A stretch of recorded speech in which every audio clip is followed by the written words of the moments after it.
Bismillahirrahmanirrahim. Radhiyallahu ankum. Wa qala radhiyallahu anhu wahdhal kullal hadar min al-muamalah bir-riba fa innahu min al-kaba'ir. Qala Allah ta'ala ya ayyuhalladzina amanu taqullaha wa dharu ma baqiya min ar-riba in kuntum mu'minin. Fa in lam taf'alu fa'dhanu biharbin min Allah wa rasulih. وقد لعن رسول الله صلى الله عليه وسلم آكل الربا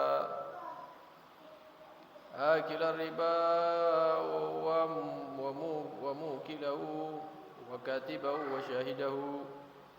وجملة القول في الربا أنه يحرم بيع النقد بمثله كالفضة بالفضة والمدعوم بمثله كالحنطة بالحنطة إلا مثلا بمثل يدا بيد فإن اختلف النوع كالذهب والفضة والتمر بالحنطة جاز التفاضل ووجب التقابض في الحال ولا ربا في بيع الحيوان بالحيوان والثوب بالثوب والمطعوم بالنقد إلى آخر ما قال رضي الله عنه وأرضاه.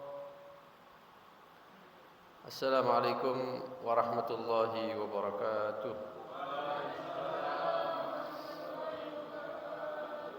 Bismillah walhamdulillah wassalatu wassalamu ala rasulillah Sayyidina wa maulana Muhammad bin Abdullah wa ala alihi wa sahbihi wa man walah wa la hawla wa la quwwata illa billah amma ba'd.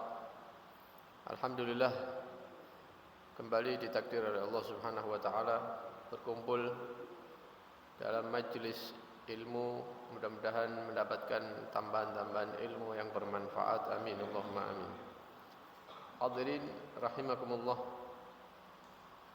Berkata Qutbid Da'wah wal Irsyad Al-Habib Abdullah bin Alawi Al-Haddad, wahdhar kullal hadar, kita harus sangat berhati-hati minal muamalati birriba, dari melangsungkan riba, melaksanakan atau melakukan riba renten ya, atau nganakno duit atau apa itu ya, atau utang piutang yang ada ribanya, baik dengan bank atau dengan perorangan. Hati-hati dengan itu semua. Fa innahu minal kaba'ir, karena dosa riba ini termasuk dosa-dosa yang besar. Qala Allah Ta'ala, Allah Subhanahu wa Ta'ala berfirman, ya ayyuhalladzina amanu, wahai orang-orang yang beriman, ittaqullah, bertakwalah kalian kepada Allah, takutlah kalian kepada Allah. Wa dharu ma baqiya minar riba, dan tinggalkan apa yang tersisa daripada riba. In kuntum mu'minin, jika kalian mengaku orang-orang yang beriman. Kalau ngaku orang beriman yang taat kepada Allah. Kalau ngaku orang beriman harus takut kepada Allah Subhanahu wa ta'ala. Kalau ngaku orang beriman, tinggalkan itu riba. Fa illam taf'alu, jika kalian tidak melakukan perintah ini, perintah meninggalkan riba, fa'dzanu, maka kumandangkan, biharbin minallahi wa rasulih, kumandangkan perang melawan Tuhan kamu Allah dan melawan Rasulnya Allah, yaitu Nabi Muhammad sallallahu alaihi wasallam. Perintah Allah dalam Al-Quran sudah jelas. Kita diperintahkan meninggalkan riba. Kalau tetap melakukan riba, tidak patuh kepada Allah, maka kumandangkan perang. Perang bukan melawan manusia, tapi perang melawan Allah Subhanahu wa ta'ala, perang melawan Rasulullah sallallahu alaihi wasallam. Perang dengan manusia belum tentu kita menang. Menungso ambil menungso, ya, perang belum tentu menang.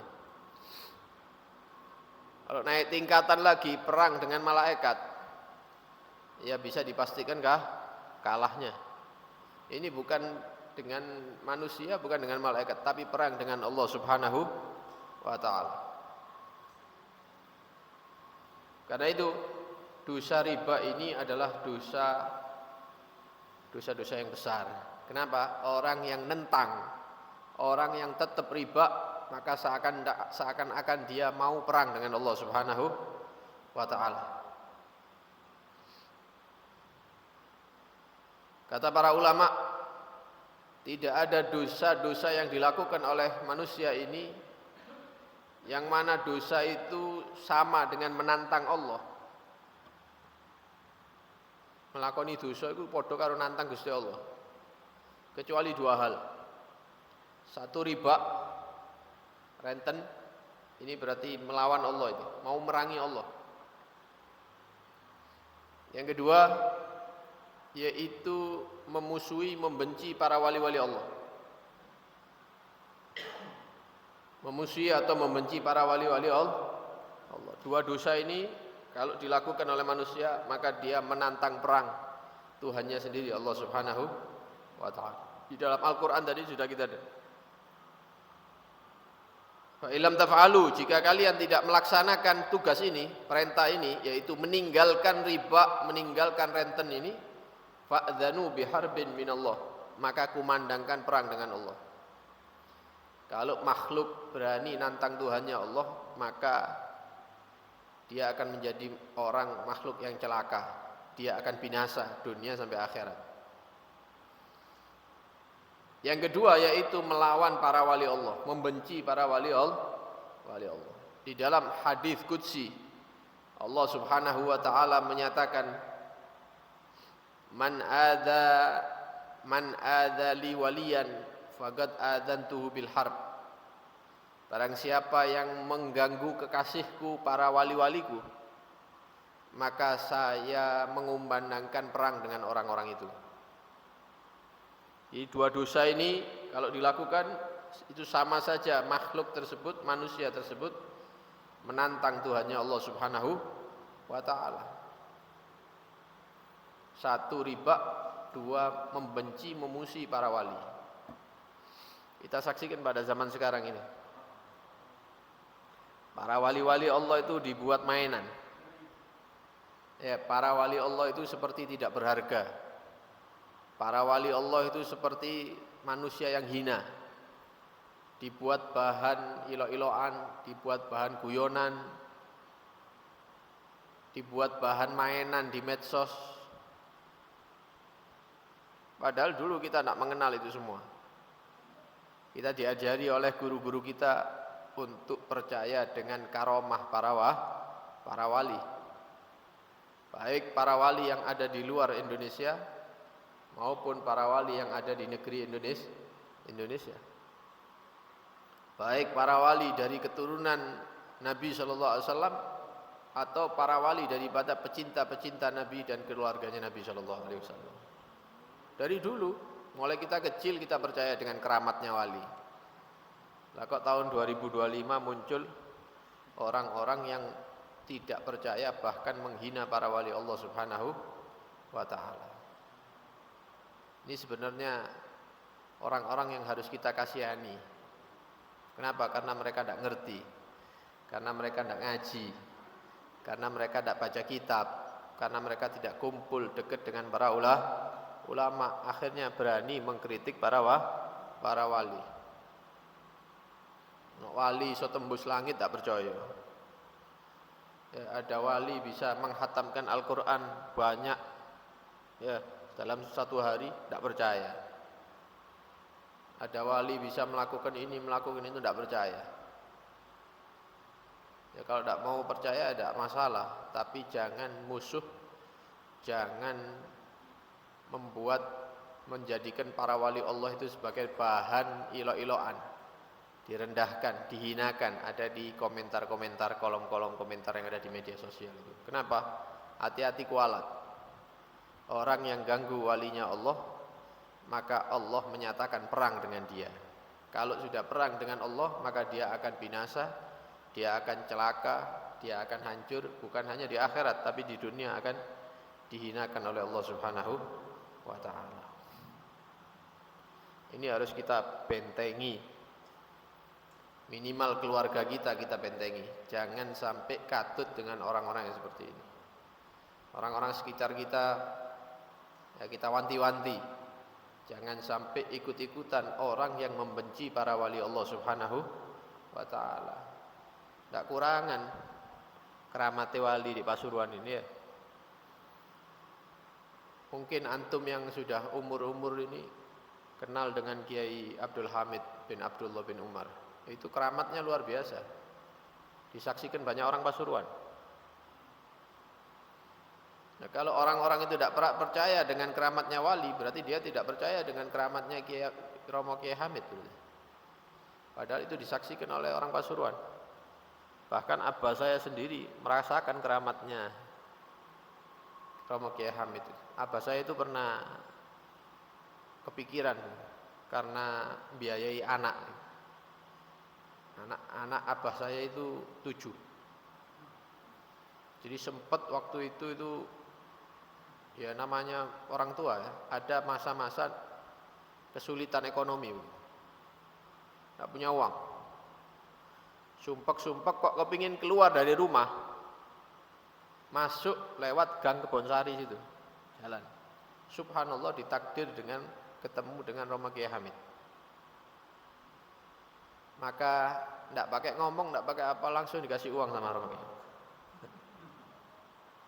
Jadi tidak usah cerita, langsung dikasih kebutuhannya, dan uang yang diberi oleh Kiai Abdul Hamid itu persis dengan kebutuhannya, pas. Ya, ini kan keramatnya wali ini. Kita tidak cerita dengan mereka, tapi mereka sudah bisa membaca isi hati dan isi pikiran kita. Jadi kita percaya dengan hal-hal seperti itu, keramatnya para wali itu ada. Tapi sayangnya zaman sekarang ini muncul fitnah yang luar biasa. Mudah-mudahan kita dan keluarga kita diselamatkan oleh Allah Subhanahu wa taala daripada fitnah-fitnah yang seperti itu insyaallah. Kita lanjutkan. Kemudian berkaitan dengan riba tadi itu, Rasulullah sallallahu alaihi wasallam telah melaknat di dalam hadis orang yang melakukan transaksi riba, orang yang melakukan renten, orang yang nganakno duit, bank titil dan semisalnya. Baik pelakunya maupun yang mewakili atau bagian nyatet atau yang menyaksikan transaksi tersebut, semuanya dilaknat oleh Rasulullah sallallahu alaihi wasallam. Biyen niku lek kabeh utang ya nang bank-bank cilik-cilik deh. Itu kita harus datang ke sana. Lek saiki ndak, sampean diparani. Iya kan?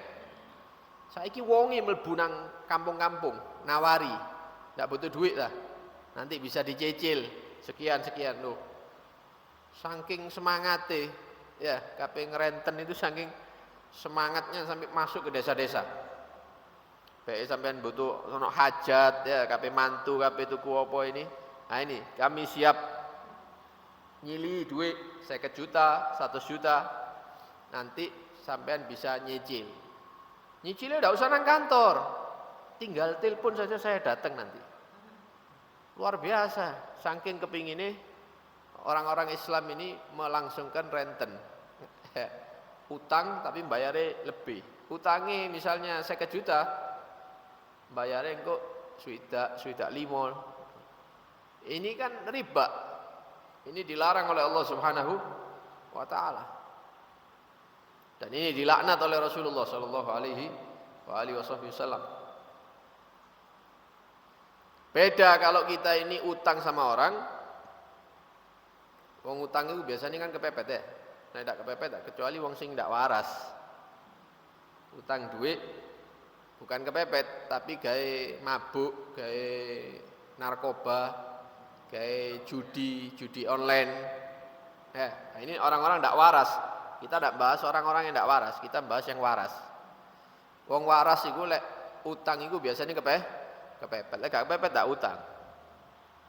Lah kok dalam keadaan kepepet ada yang bantu, mbok kanca, mbok dulur, tak silih dimik. Nah, gawon sik misalnya 5 juta, 10 juta misalnya. Setelah kita diberi kelapangan rizki oleh Allah Subhanahu wa taala, kita kembalikan uang tadi itu, kemudian dilebihi. Tapi tanpa syarat dari orang tersebut. Kita saja yang berterima kasih. Ya, duitmu tak balekno 5 juta, iki tak lebeni 2 juta. Polahe wingi ku aku betul-betul kepepet ya. Untung ono kon, ono kon. Terima kasih, ini uang terima kasih 2 juta. Ini bukan renten, ini bukan riba. Tapi ini cara nyaurnya Rasulullah sallallahu alaihi wasallam. Rasulullah itu lek utang ambek wong, Rasulullah utang tak? Iya utang. Jadi siapa Rasulullah ndak utang? Rasulullah itu utang. Alhamdulillah. Berarti aku mirip ambek Rasulullah ya. Ya, tapi Rasulullah bayar, ndak kayak sampean telat. Bayar. Wis wayahe moro ndak iso dihubungi moro ya. Telepon ndak diangkat-angkat, di SMS ndak diwoco, lek perlu diblokir. Kalau Rasulullah itu wayahe bayar tepat. Datang kepada orangnya, ini utang saya, kemudian ini hadiah dari saya. Ngono. Ini sunnah hukumnya. Sebagai bentuk terima kasih, dan ini tanda kesempurnaan imannya orang. Orang beriman itu lek ngedol iku gak ruwet, gampang. Tak dol rek ini. Piro? 1 juta. Wis 750 wis. Ya selama menurut saya itu masih masuk akal, ya tak apa-apa wis. Gampang. Lek ngedol itu orang beriman. Lek tuku ya gampang. Di pasar maning iki piro sak kilo sekian. Oh ya sudah, saya minta 3 kilo misalnya. Enteng, orang beriman itu kalau beli ndak ruwet. Oh, mosok larangan, langganan insyaallah. Ya, wis potongan, dipotong sampai wong iki ndak oleh badi blas, lek perlu rugi wong ya.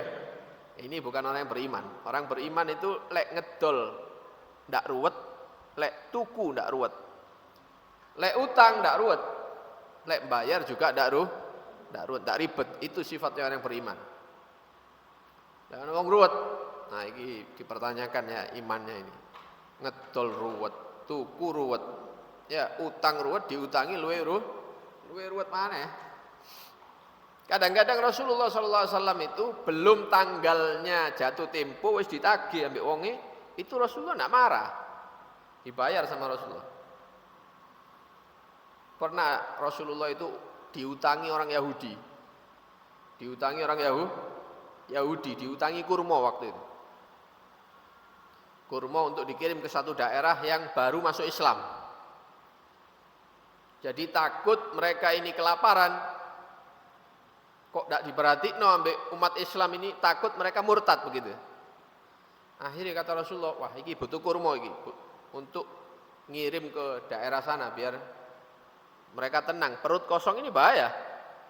Dipikir tidak diperhatikan sama umat Islam yang lain begitu. Ini orang-orang baru masuk Islam. Maka orang Yahudi ini ngutangi Rasulullah kurma banyak. Kemudian kurma ini dibawa oleh sahabat, dibawa ke daerah tadi itu. Orang-orang yang baru mu'alaf itu dibagi. Belum datang tanggal nyaurnya, orang Yahudi ini kurang 2 hari sudah nagih. Nagih ini di ngarepe wong, ngomongnya kasar, bahkan membawa nama suku atau keluarga besarnya Rasulullah SAW. Muhammad, di ngarepe sahabat-sahabat ini. Lek ditagih wong loro kan enak ini depannya orang. Muhammad, ya kamu ini sudah diutangi, tidak tahu diri, begini ngamuk-ngamuk. Mari ngamuk-ngamuk, kemudian membawa-bawa namanya keluarganya Nabi. Memang Bani Hashim itu sukunya Rasulullah ya. Bani Hashim ini terkenal lek utang sering tidak bayar. Loh, sak keluarganya dilokno bisa. Itu yang berdiri Sayyidina Umar bin Khattab. Ya, wis siap ape nebas ndase wong iki. Ya Rasulullah, biar tak potong ini lehernya Yahudi ini. Kata Nabi sallallahu alaihi wasallam, Umar, ada yang lebih saya butuhkan ketimbang kamu nebas kepalanya orang ini. Kalau mau bantu, ada yang lebih saya inginkan daripada kamu bunuh orang ini. Apa ya Rasulullah? Yang kami butuhkan yaitu kasih tahu saya supaya menjadi orang yang baik, gampang ketika nyaur utang. Ceramaono aku supaya enak lek nyaur utang. Orang Yahudi itu ente omongi juga supaya dia menjadi orang yang baik ketika nagih utang. Yang kita inginkan itu nasihat, bukan pedang. Nasihat ono saya, nasihati dia. Dilebokno maneh pedange. Urung. Maka Sayyidina Umar diperintahkan oleh Rasulullah SAW. Wahai Umar, antarkan orang ini ke tempat sana, di situ ada kurma, begini. Ente berikan, ente bayar utangnya. Ketika kurma tadi itu kamu bayar, lebenono. Loh, dikon lebeni ambek Rasulullah. Bayar utang, sik dilebeni sama Nabi. Karena ini caranya Rasulullah SAW kalau utang. Dilebeni piro? Ya, dilebi berapa ya Rasulullah? Lebih ono 20 kilo kurma. Itu sak kresek loh ya. Emang pasar-pasar kan dilebeni 2 iji, 3 iji ya. Kalau Rasulullah itu lebih 20 kilo. Lebenono 20 kilo. Sayyidina Umar kaget tuh.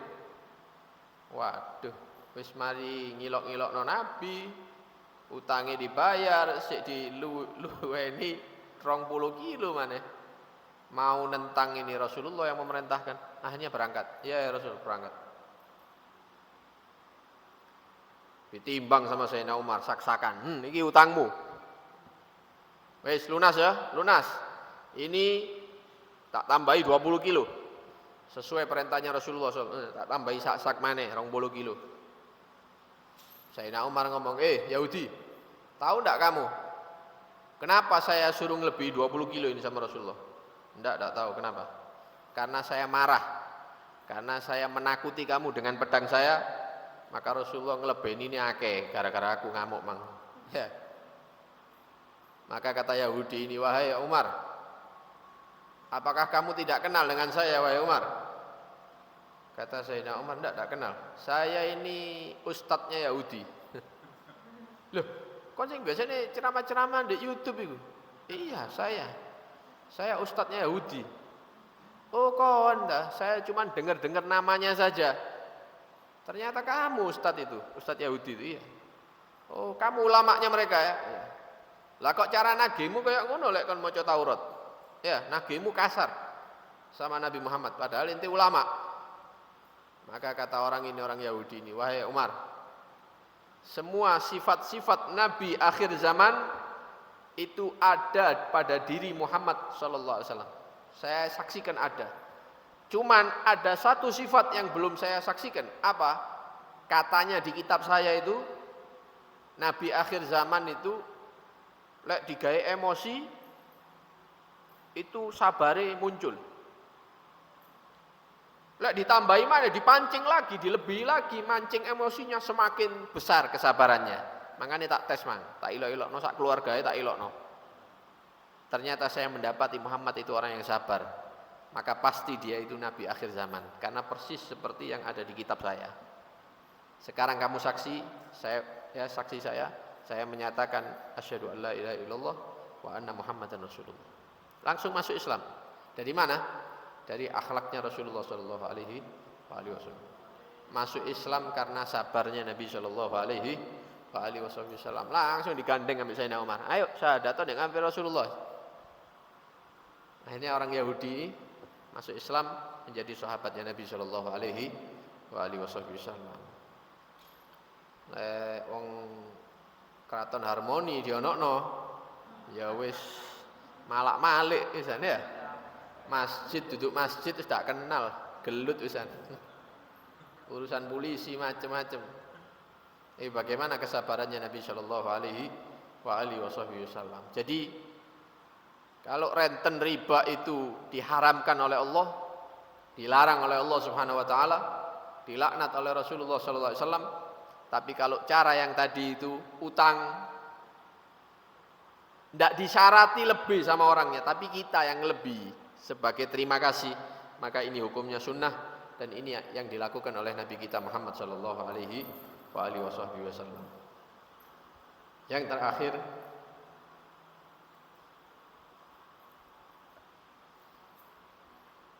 jadi kadang-kadang kita ini terlalu banyak kemauan. Sing dipingini ku akeh. Ya, akhirnya membutuhkan biaya lebih. Lah kemampuan ndak ono. Kalau kemampuan ndak ada, akhirnya cari cara-cara yang lain. Akhirnya cara sing ndak dibenerno ambek Islam dipakai. Tapi kalau kita ini mikir wis sing inti-inti saja. Sing penting mangan, iso nyekalokno anak-anak, arek-arek iso ngaji. Walaupun sepeda motornya tidak ganti-ganti ya 10 tahun 15 tahun sepeda tidak ganti tidak apa-apa ketimbang urusan ambil bank ya timbang urusan ambil rentenir riba akhirnya hidup kita tambah tidak karuan wis sing pasti-pasti aja yang ada-ada saja kita nikmati yo mangan ya lek ono lebih ya alhamdulillah lek pas mangan seadanya ya alhamdulillah bayar anak sekolah, alhamdulillah som bayar benulan, alhamdulillah cukup begitu ya. Tapi kalau keinginannya terlalu tinggi, ya anak dituruti terus, nah ini repot. Akhirnya butuh uang banyak. Lek butuh uang banyak, nyili akhirnya. Solusinya pinjem nang bank, pinjem nang bank itu, bank cilik-cilik itu ya, bank dedel itu. Ya akhirnya kita melakukan riba, riba. Kadang-kadang yang mempengaruhi laki-laki adalah istrinya. Wis Mas, utang omane kok biyen iku lho Mas. Nah, iya, enak kali ngomong tok, sing ngelu iki sing lanang iki. Ya, sing nyaur iki sing ngelu. Nah, karena itu jangan terlalu tinggi keinginannya.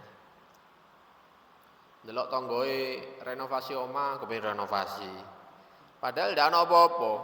Ndak bocor lah ini ya. Anak tanggoe tuku NMAX kepengin NMAX. Anake tanggoe tuku iPhone ya, HP anyar, anake kepengin ditukokno pisan. Nah, ini akhirnya repot. Lek nuruti ngono-ngonoan terus akhirnya kita ndak ono entek-enteke urusan ambek donya iki ya. Karena ya saya ini kan punya teman-teman sekolah dulu. Teman sekolah iki wis dadi bapak kabeh, wis nyekolakno anak kabeh. Nah, itu sebagian teman saya itu datang ke rumah, mungkin ada 3 orang tahun ini. Itu minta tolong karena apa? Urusan ambek yaitu pinjaman uang itu. Tak delok kok omahe api, usahae banyak. Ternyata di akhirnya datang ke rumah. Beb, saya ini sebulan itu harus membayar 9 juta berapa gitu, per bulan. Dulu jalan Beb, sekarang saya mulai tidak mampu saya bayar. Ini sudah telat 3 bulan. Kalau enggak mau disita ini itu, waduh. Lah kan biyen ya opo? Iya Beb, saya dulu minjem uang dari bank berapa ratus juta itu. Wah repot ini. Akhirnya kita yang cari solusi, tidak melok ngerasa duwe melok ngeluh nih mikir bareng opo iki. Duwe mobil apa? Mobil Avanza baru wis dolen. Ya, masih tak duwe Avanza tak apa-apa wis yang penting bayar utang. Gitu Beb ya. Nanti saya kalau butuh ini itu, tuku mobil-mobil sing rego 50 juta. Sing penting mlaku. Iku dolen sing 200 iku lebih iku ya. Wah, akhirnya nurut, dibayar nang bank. Bayar sekali 2 sampai selesai mari hati-hati lho ya, aja utang maneh. Kon utang maneh aku ndak mel-melok. Urusin dewe. Tidak barokah kamu utang-utang seperti itu. Nominalnya berapa yang harus dia bayar sekian. Nah, ini kan riba berarti. Alasannya mau buka usaha. Lah, lek gak duwe modal ya repot. Yes.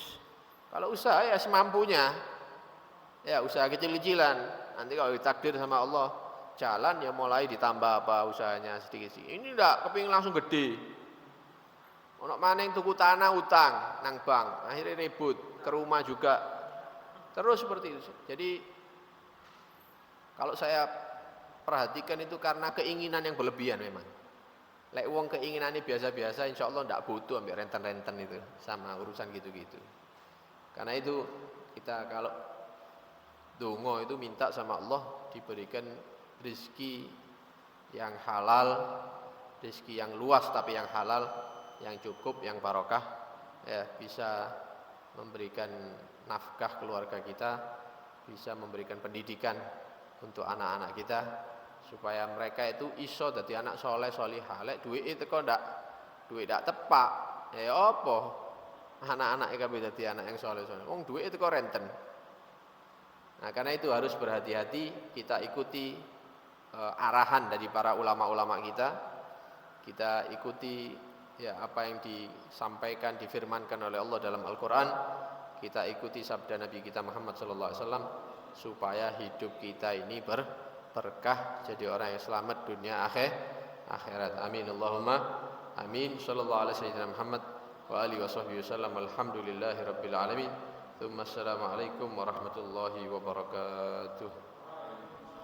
يا ربنا اعترفنا بأننا اقترفنا وأننا أسرفنا على لظى أشرفنا فتب علينا توبة أغفر لكل خوبة واستر لنا العورات وآمن الروعات واغفر لوالدينا ربي ومولودين والأهل والإخوان وسائر الخلان وكل ذي محب أو جيرة أو صحبة والمسلمين آمين ربي اسمع فضلا وجودا منا لا باكتساب منا بالمصطفى الرسول نحظى بكل سول صلى وسلم ربي عليه عد الحب وآله وصحبه مداد طجد صحبي والحمد للإله في البدء والتنى والحمد للإله في البدء والتناهي سبحان ربك رب العزة عما يصفون وسلام على المرسلين والحمد لله رب العالمين.